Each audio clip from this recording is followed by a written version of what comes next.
Hello दोस्तों, स्वागत है आप सबका अपने यूट्यूब चैनल मैथ्स माध्यम में। आई होप आप सब अच्छे होंगे और अपना ध्यान रख रहे होंगे।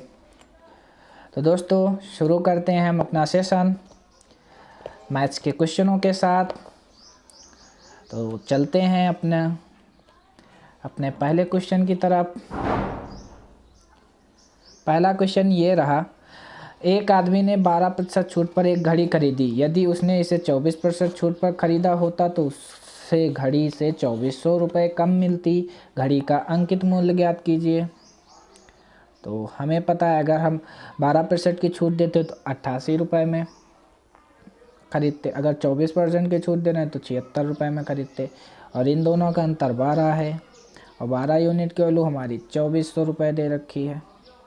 एक यूनिट की वैल्यू हमारी 200 रुपये हो जाएगी और 100% की वैल्यू हमें निकालनी है अंकित मूल्य, तो ये हो जाएगा 20,000 रुपये। यही आंसर हो जाएगा इस क्वेश्चन का। चलते हैं हम अपने अगले क्वेश्चन पर। अगला क्वेश्चन ये कह रहा है कि यदि नमक की कीमत 20% कम हो जाती है तो व्यय को समान रखने के लिए खपत में कितने प्रतिशत की वृद्धि की जानी चाहिए।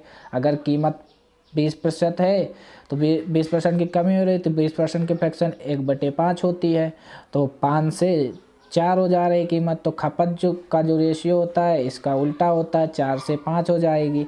तो बोला गया खपत में कितने प्रतिशत की वृद्धि की जानी चाहिए। 1% की वृद्धि, 1 की वृद्धि हो रही 4 पर, 100 से मल्टीप्लाई कर देंगे, 25% आंसर आ जाएगा इस क्वेश्चन का। 25% इज़ द राइट आंसर। चलते हैं हम अपने अगले क्वेश्चन पर। अगला क्वेश्चन ये कह रहा है कि 9 सेमी त्रिज्या वाले तांबे के एक ठोस गोले को पीटकर 2 सेमी त्रिज्या के तार में ढाला जाता है। इस तार की लंबाई कितनी है। तो जो तार होता है वो बेलनाकार होता है, ठीक है। तो बेलन का आयतन प्लस गोले का आयतन दोनों बराबर हो जाएंगे, ठीक है। तो हमें पता है गोले का आयतन जो होता है, गोले का आयतन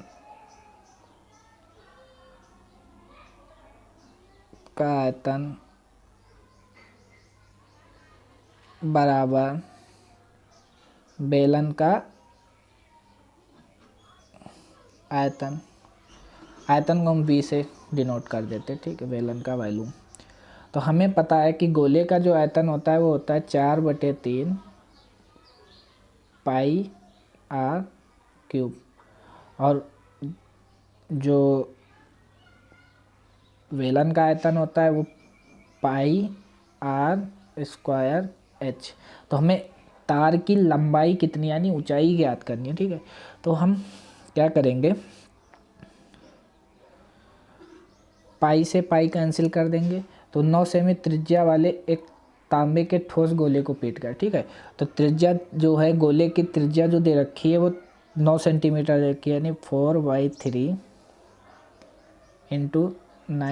इंटू 9 क्योंकि क्यूब है तो 3 बार हो जाएगा। और r² यानी 2 सेंटीमीटर त्रिज्या के तार में डाला जाता है, तो r की वैल्यू तुम्हारी 2 h, ठीक है। तो ये 3 तरक्की 9 और 4 से 4 कट जाएगा, 9 9 81, और 81 में 3 की मल्टीप्लाई करेंगे तो ये आ जाएगा 3 एकम 3 और 3/24, यानी 243 सेंटीमीटर जो है इसकी लंबाई निकल के आ जाएगी तार की। चलते हैं हम अपने अगले क्वेश्चन पर। अगला क्वेश्चन ये कह रहा है कि एक कंपनी में 700 पुरुष और 300 महिलाएं कार्यरत हैं और औसत वेतन 450 रुपये प्रतिदिन था। यदि एक पुरुष को एक महिला से 50 रुपये अधिक मिले तो महिला की दैनिक मजदूरी है, ठीक है। तो 700 दे रखा है, इसको हम रेशियो में कर लेते हैं। 700 300 बराबर 1000 के। हम 2 जीरो से 2 जीरो काट देते हैं रेशियो में, ठीक है। तो ये हो जाएगा 7:3 बराबर 10।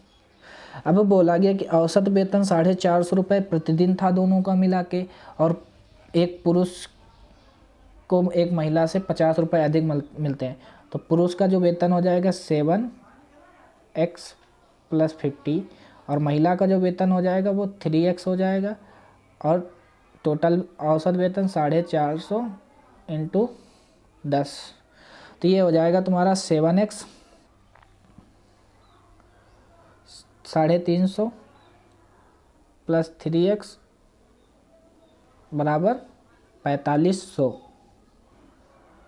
तो ये 7 या 10x हो जाएगा, और 4500 में से जब 350 को घटाएंगे तो ये बचेगा 4150। 4150। हमें महिला की दैनिक मजदूरी बतानी तो 0 से 0 कट जाएगा, x बराबर 415 रुपये आ जाएगा, और यही महिला की दैनिक मजदूरी हो जाएगी, क्योंकि महिला का जो वेतन हमने x माना था और पुरुष का जो माना था x + 50, क्योंकि वो जो है महिला से 50 रुपये अधिक मिल रहे थे। तो यही आंसर हो जाएगा। एक बार मैं फिर से क्वेश्चन को समझा देता हूँ। अगर 700 पुरुष और 300 महिलाएं, तो इनका अनुपात जो होगा 7:3 टोटल, यानी 10 हो जाएंगे। तो बोला गया था क्वेश्चन में कि पुरुष को एक महिला से 50 रुपये अधिक मिलते हैं, तो अगर महिला को x रुपये मिलते हैं तो पुरुष को मिलेंगे x + 50 रुपये। तो 7 पुरुष हैं और 3 महिलाएं, तो 7x प्लस 7 इंटू x + 50 का जो है मल्टीप्लाई 7 से करेंगे, और 3x हो जाएगा, और 450 रुपये टोटल औसत वेतन मिल रहा है, तो 450 का 10 से मल्टीप्लाई कर देंगे, और जैसे ही मल्टीप्लाई करेंगे 7x प्लस 350 प्लस 3x बराबर 4500, और 7x प्लस 3x 10x हो जाएगा, और 350 जब 4500 में से घटाएंगे तो 4150 बचेगा, और x की वैल्यू हमें निकालनी थी, x बराबर 415 रुपये आ जाएगा। चलते हैं हम अपने अगले क्वेश्चन पर। अगला क्वेश्चन ये कह रहा है कि एक पुलिसकर्मी को 500 मीटर की दूरी पर चैन स्नेचर दिखाई देता है। वह 5 मीटर पर सेकंड की चाल से दौड़ रहे चैन स्नेचर का पीछा करना शुरू करता है, जबकि पुलिसकर्मी 15 मीटर पर सेकंड की चाल से उसका पीछा कर रहा होता है। जब चैन स्नेचर को पुलिसकर्मी द्वारा पकड़ा जाता है, तब तक चैन स्नेचर कितनी दूरी तय करता है। अगर क्या कहते हैं टाइम बराबर है, तो टाइम बराबर हमारा डिस्टेंस के बराबर हो जाएगा। बस फार्मूला रख दो, चुपचाप से, फार्मूला नहीं लगाना है, चालें रख दो। पुलिस की चाल 15 मीटर पर सेकंड और चोर की चाल 5 मीटर पर सेकंड, और दोनों की चालें आपस में बराबर हो जाएंगी। चालें कह रहे हैं, टाइम दोनों का बराबर लग रहा है, तो 10 यूनिट की वैल्यू हमारी दे रखी है, 500 मीटर की दूरी पर दे रखा है, चोर है तो 500 मीटर, 1 यूनिट की वैल्यू हमारी 50 आ जाएगी, और 5 यूनिट की वैल्यू हमें निकालनी है कि चोर ने कितनी दूरी तय की है, 5 मीटर पर सेकंड से उसी टाइम पे, तो ये हो जाएगा 250 मीटर। बस यही आंसर हो जाएगा। जितना बड़ा क्वेश्चन उतना ही छोटा सल्यूशन इसका। देखने में तो बड़ा भारी क्वेश्चन लग रहा था, और मात्र 3 लाइनों में आंसर आ गया। चलते हैं हम अपने अगले क्वेश्चन पर। क्वेश्चन में बोला गया कि एक संख्या को 7 से विभाजित करने पर शेषफल 4 आता है। यदि उसी संख्या के वर्ग को 7 से विभाजित किया जाए तो शेषफल क्या होगा। गजब। अगर संख्या n है और रिमाइंडर r है, अगर संख्या को 7 से विभाजित करते हैं तो 4 शेषफल बचता है। अब बोला गया कि अगर उसी संख्या के वर्ग को अगर हम इसका वर्ग कर दें, इसका वर्ग कर दें, तो रिमाइंडर जो हो जाएगा हमारा 16 हो जाएगा। 7 से विभाजित करेंगे तो 16 को 7 से विभाजित कर देते हैं, 7 दूनी 14, हमारा रिमाइंडर निकल के आ जाएगा 2। बस यही आंसर हो जाएगा। सीधे सीधे करना क्या है कि जो रिमाइंडर आता है उसी को हम स्क्वायर करके, अगर स्क्वायर बोलता या ऐसे बोलता भाग करने में कितना होता तो ऐसे भाग कर देगा, अगर स्क्वायर करने को बोला तो स्क्वायर करके बस उसी रिमाइंडर को हम भाग कर देंगे, बस शेषफल निकल आएगा। चलते हैं अपने अगले क्वेश्चन पर।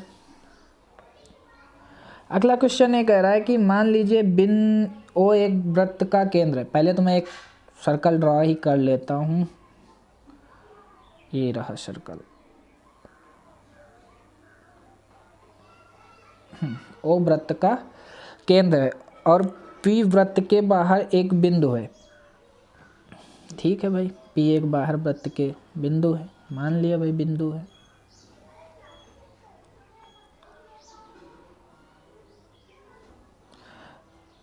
ओ एक वृत्त का केंद्र है, ओ एक वृत्त का केंद्र है, और हम मान लेते हैं सर्कल के बाहर पी एक बिंदु है जो वृत्त को ए और पी वृत्त के बाहर एक बिंदु है जो यदि पी ए बी वृत्त का एक छेदक है, ठीक है, वृत्त का छेदक है, और बोला गया है कि पी ए और बी पर काटता है। पी टी पी से खींची गई स्पर्श रेखा है। पी टी की लंबाई ज्ञात कीजिए। तो हम छेदक रेखा बना लेते हैं, एक कलर चेंज, और पी टी की लंबाई, पी टी पी से खींची गई एक स्पर्श रेखा है। ये जो है तुम्हारी स्पर्श रेखा होगी, ये पी ए टी।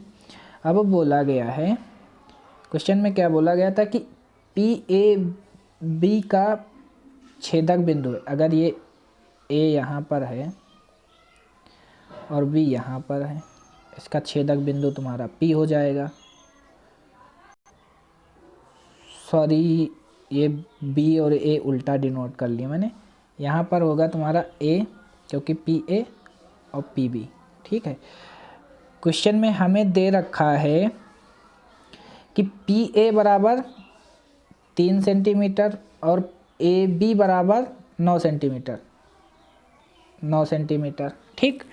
अब ये होता है स्पर्श रेखा जब छेदक बिंदु से काटती है तो वो इसका एक थ्योरम होती है, वो होती है पी टी स्क्वायर बराबर P A into P B. तो हमें पी टी स्क्वायर की वैल्यू निकालनी है। तो पी ए हमारा दे रखा है 3 और पी बी क्या होगा, पूरी की लेंथ जोड़ेंगे, ठीक है। P A plus A B, P A plus P B, जो पी बी जो हमको निकालना है वो P A plus A B की वैल्यू निकाल के रखेंगे, ठीक है। तो पी ए हमारा 3 दे रखा है और ए बी हमारा 9 दे रखा है, तो ये हो जाएगा तुम्हारा 12, 9 + 3 12। तो पी टी स्क्वायर बराबर ये हो जाएगा तुम्हारा पी टी स्क्वायर बराबर 12 तिया 36, और जैसे इसका हम अंडर रूट करेंगे ये निकल के आ जाएगा पी टी बराबर 6 सेंटीमीटर, यहाँ से यहाँ। आई होप आपको क्लियरली ये क्वेश्चन समझ में आया होगा। चलते हैं हम अपने अगले क्वेश्चन पर। अगला क्वेश्चन ये कह रहा है कि दो संख्याओं का लघुत्तम समापवर्त 120 है और संख्याएं 3:8 के अनुपात में है। संख्याओं का योग होगा, ठीक है। अगर संख्याएं 3:8 में है, ठीक, और इनका जो एलसीएम दे रखा है हमें, वो दे रखा है 120, तो 8 24 यूनिट की वैल्यू हमें दे रखी है 120, 1 यूनिट की वैल्यू हमारी 5 आ जाएगी। तो इन संख्याओं का योग यानी 11 यूनिट, 3 + 8 यानी 11 यूनिट की वैल्यू हमें बतानी, यानी 55 आ जाएगा इसका आंसर। चलते हैं हम अपने अगले क्वेश्चन पर।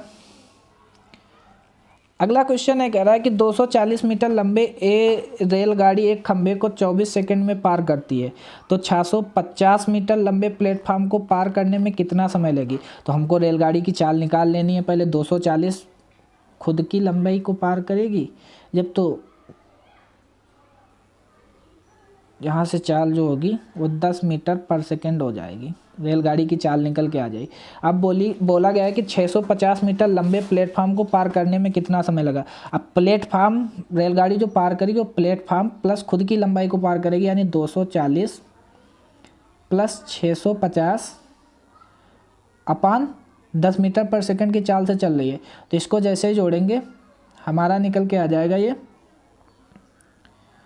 890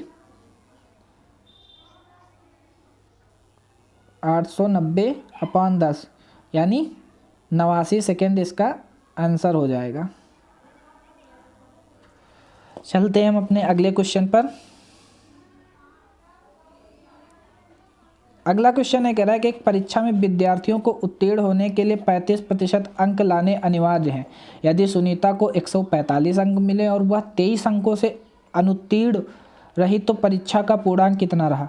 तो अगर वो 35% अंक पासिंग मार्क्स हैं और उसने 145 अंक प्राप्त किए और 23 अंकों से अनुत्तीर्ण हो जाती है, तो 23 हम जोड़ देंगे तो हमारे पासिंग अंक निकल के आ जाएंगे। तो 35% की वैल्यू हमारी निकल के आ जाएगी 538 426 और एक 168। अगर वो 168 अंक लाती तो 35% के बराबर। अगर वो 35% अंक लाती तो 168 अंक लाने होते, तब वो पास होती। तो 1% की वैल्यू हमारी निकल के आ जाएगी 4.8। तो हमें 100% की वैल्यू ही बतानी है, क्योंकि टोटल पूर्णांक कितना होगा, 100% होगा, तो 480 अंक का पूर्णांक होगा। ठीक है, चलते हैं अपने अगले क्वेश्चन पर। अगला क्वेश्चन ये कह रहा है कि एक आयताकार खेत की लंबाई और चौड़ाई का अनुपात 4:3 है। यदि 2 प्रति मीटर स्क्वायर पर खेत की जुताई की लागत 600 है तो खेत की लंबाई ज्ञात कीजिए। तो हमें पता है कि आयत का जो क्षेत्रफल होता है, अगर लंबाई हम 4x माने और चौड़ाई मान लें हम 3x, तो आयत का जो क्षेत्रफल होता है लंबाई गुणे चौड़ाई होता है, तो 12x स्क्वायर बराबर, क्योंकि 200 प्रति मीटर स्क्वायर पर खेत की लंबाई, तो हम जो लागत, जितनी लागत स्क्वायर मीटर में दे रखी होती है, 2 रुपये प्रति मीटर दे रखी है, तो उसको हम क्षेत्रफल में मल्टीप्लाई करते हैं तो टोटल लागत हमारी निकल के आ जाती है। तो टोटल लागत हमारी 600 है, तो इसको हम 2 से भाग कर देंगे तो हमारा क्षेत्रफल निकल के आ जाएगा, यानी 300 मीटर स्क्वायर तुम्हारा क्षेत्रफल होगा। तो 12x स्क्वायर की वैल्यू तुम्हारी दे रखी है 4 दिया 12x स्क्वायर की वैल्यू तुम्हारी दे रखी है 300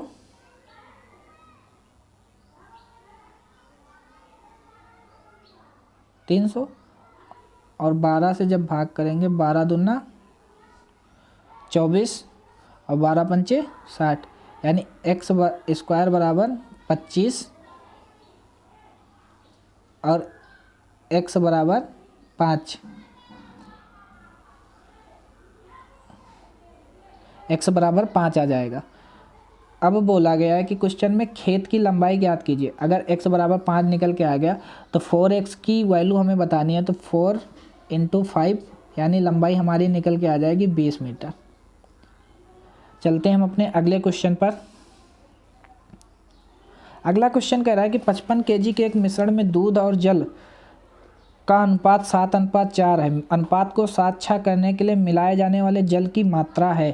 तो क्योंकि दूध तो सेम है दोनों कंडीशन में, 7:4 7:6, अगर 7 4 11 यूनिट की वैल्यू हमारी 55 दे रखी है, सॉरी यहाँ नहीं बताता, तो कितना जल मिलाएगा, 2 यूनिट जल मिलाया इसने।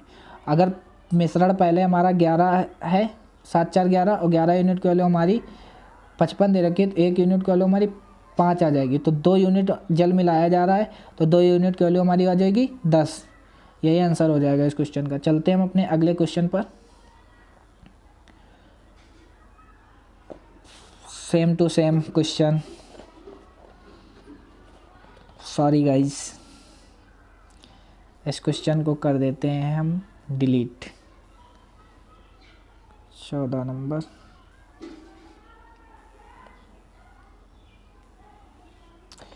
अवंतिका ने RS 24,000 के साथ एक व्यापार शुरू किया और भारद्वाज के ने बाद में RS 36,000 के साथ उसमें भागीदारी की। यदि वर्ष के अंत में लाभ दोनों में बराबर विभाजित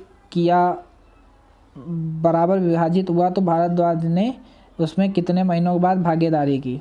तो हमें पता है कि 24,000 दे रखा है,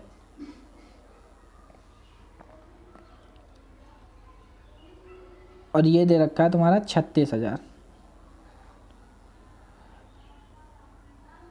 हम काट देते हैं इसको, 3 0 से 3 0 ये कट जाएंगे, 12 दूना 24 और 12 तिया 36। अब बोला गया है कि यदि वर्ष के अंत में लाभ दोनों में बराबर विभाजित हुआ तो भारद्वाज ने उसमें कितने महीनों बाद भागीदारी की थी।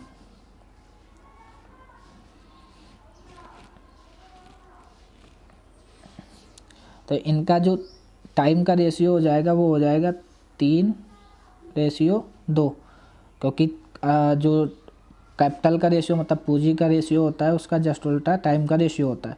तो हमें पता है कि 3 यूनिट की वैल्यू, क्योंकि अवंतिका ने तो पूरे 12 महीने के लिए पैसा लगाया है, अवंतिका ने जो पैसा लगाया वो 12 महीने के, तो 4 यूनिट की वैल्यू हमारी हो जाएगी 12। और इसके कितने महीनों बाद भागीदारी की थी, भारद्वाज ने, तो 1 यूनिट ये यहाँ से होगा इसका अंतर, तो 1 यूनिट बाद मतलब 4 महीने बाद भारद्वाज ने पैसा लगाया। यही आंसर हो जाएगा इस क्वेश्चन का। चलते हैं हम अपने अगले क्वेश्चन पर। क्वेश्चन ये कह रहा है कि 35 टेलीकॉम टावरों की औसत ऊंचाई 284 मीटर है। यदि पहले 17 टेलीकॉम टावरों की औसत ऊंचाई 284 है और अंतिम 17 टेलीकॉम टावरों की औसत ऊंचाई 286 है, तो 18वें टेलीकॉम टावर की ऊंचाई ज्ञात कीजिए। कुछ नहीं है इस क्वेश्चन में। 17 टावर और 18th टावर, 18वें टावर की हमें बतानी है, और टोटल कितने 35 के। अब बोला गया 35 टावर की औसत ऊंचाई हमें दे रखी है 284। अगर 17 टेलीकॉम टावरों की औसत ऊंचाई हमें दे रखी है 284 का अंतर करेंगे 0, ये हो जाएगा तुम्हारा 0 सेंटीमीटर बढ़ा। अब बोला गया है कि 17 टेलीकॉम जो अंतिम जो 17 टेलीकॉम टावर है उनकी ऊंचाई, औसत ऊंचाई दे रखी है 286 सेंटीमीटर। 284 से कितना ज़्यादा, 2 ज़्यादा, तो ये हो जाएगा तुम्हारा 34। अब बोला गया कि 18th टावर की हमें लंबाई बतानी है, तो 18th टावर की लंबाई ये होगी 284, क्योंकि ये 34 ज़्यादा हो रहा है तो 18th टावर ऑलरेडी 34 कम होगा, तभी सबका एवरेज निकल के बराबर होगा। तो 284 माइनस 34, कितने टावर, एक टावर का निकालना है, तो 284 में से 34 घटा देंगे तो 250 मीटर आ जाएगा 18th टावर की लंबाई। तो गाइस सेशन को हम यहीं तक रखते हैं, और आई होप आप सबको ये सेशन अच्छा लगा। तो मिलते हैं कल फिर आप सबके साथ इसी टाइम पे। तो bye bye all of you and take care.